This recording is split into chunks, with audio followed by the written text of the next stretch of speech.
சூப்பராக இருக்குப்பா படம். சூப்பராக இருக்குது படம். அந்த குடினால் பாதிக்கப்பட்டவங்களுக்கு எடுத்த ஒரு படம் இது.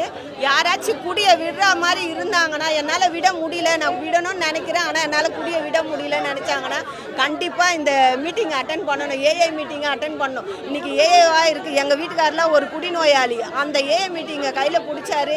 இன்றைக்கி எங்கள் வாழ்க்கைலாம் நினச்சி பார்க்க முடியாத அளவுக்கு அற்புதமாக இருக்குது. அதில் ஜாதி மதம் எதுவும் தேவை கிடையாது. படித்தவங்கள படிக்காதவங்கள அந்த மாதிரி தேவை கிடையாது.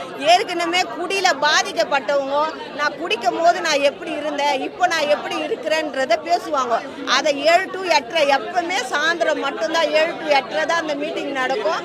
காது கொடுத்து கேட்டால் மட்டும் போதும். அங்கே பேசும்போது அவங்களுக்கு அந்த விழிப்புணர்ச்சி கிடைக்கும். கண்டிப்பாக நாங்கள் அங்கே ஒரு ஏழநாள்ன்ற ஒரு மீட்டிங் இருக்குது. லேடிஸ்க்கும் அந்த மீட்டிங் இருக்குது. லேடிஸ்க்கு ஏன் அந்த மீட்டிங் இருக்குன்னா, ஜென்ஸால் அதிகமாக பாதிக்கப்பட்டு இருப்பாங்க லேடிஸ் தான். அதனால அது லேடிஸ்க்கும் ஒரு மீட்டிங்